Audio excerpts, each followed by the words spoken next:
గరుడ ధ్వజుడైన విష్ణువు కరుక్మంతుని మీద నుండి వచ్చి ధ్రువుడి దగ్గరికి వస్తాడనమాట. ధ్రువుడు ధ్యానం భంగమైన తర్వాత అప్పుడు కళ్ళు తెరిచి చూస్తే కంటి ఎదురుగా ఏ స్వరూపానికైతే ధ్యానం చేస్తున్నానో ఆ స్వరూపమే ఈరోజు నా ఎదురుగా నిలబడి ఉన్నాడు అని అనుకుంటాడు అనమాట. ధ్రువుడు ఎంతో చెప్పాలని ఉంది ధ్రువుడికి బయట లోపల నుంచి, కానీ నోరు పెగలడం లేదు. ఎందుకు? ఎప్పుడు స్కూల్ కాలేజీకి వెళ్ళలేదు. ధ్రువుడు చిన్న పిల్లాడు, 4-5 సంవత్సరాలు. స్కూల్ గురుకులానికి వెళ్ళలేదు కదా, విద్యా బోధన చేయలేదు. వేద వాగ్న్యాయము నోటి నుంచి రాలేకపోతుంది. వెంటనే భగవంతుడు గమనించి, అంతర్యామి కదా, భగవంతుడు గమనించి తన పాంచజన్యం అనే శంఖము ఆయన కపాలం మీద టచ్ చేయగానే వేదమయమైన శంఖాన్ని టచ్ చేయగానే వెంటనే ధ్రువుడి యొక్క శరీరం నుండి ఒక స్పిరిచువల్ వైబ్రేషన్ వచ్చిందనమాట. ఒక ఆధ్యాత్మిక శక్తి నరాల్లో ప్రవేశించింది.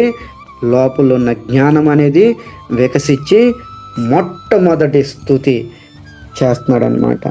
ఈ స్తుతి ఈ శ్లోకంకి కనెక్ట్ అయ్యి ఉంది. దేని మీద చెప్పుకున్నాము? అర్జునుడు ఏమని పేరు పెట్టాడు? భూత భావన.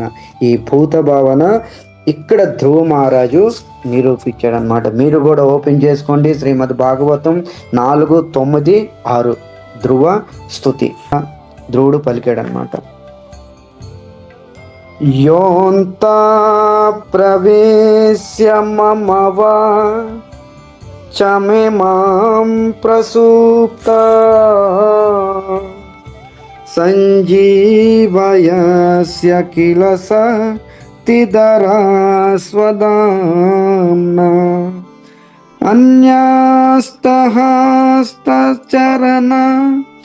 శ్రవణాతిఘాదిన్ ప్రాణానమో భగవతే పురుషాయ తుభ్యం.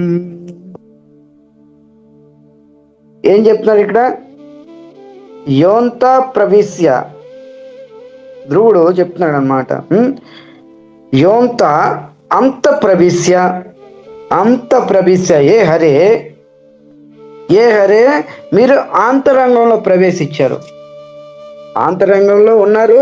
తర్వాత ప్రత్యక్షంగా మీరు వచ్చి నా ఆంతరంగంలో ప్రవేశించారు.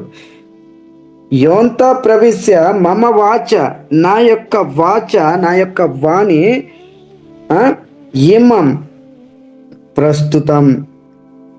యోంత ప్రవిశ్య మమ వాచమిమం ప్రసుప్తం. నా వాణి ప్రసుప్తం అయిపోయింది, మోగబోయింది. నా వాణిలో ఎటువంటి తేజస్సు లేదు, నా వాణి మోగబోయింది. ఇలాంటి మోగబోయిన వాణిని మీరేం చేశారు? సంజీవయస్య కిల శక్తిధర స్వదాంన, సంజీవునితో మేలుకొల్పారు. లేకపోతే నాకేంటి అంత సమర్థత? నాకు అలాంటి అంత శక్తి లేదు, అంత సమర్థత లేదు.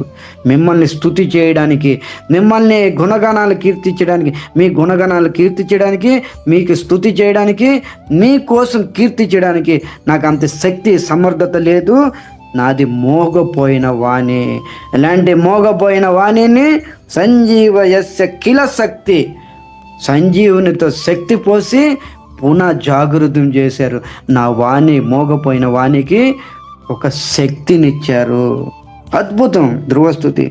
అన్యస్తహస్త శరణ శ్రవణాతి ఘాతి. ఇతర అవయవాలు అన్నీ కూడా ఏమున్నవి ఇందులోని? ఈ కాళ్ళు, చేతులు, ముక్కు,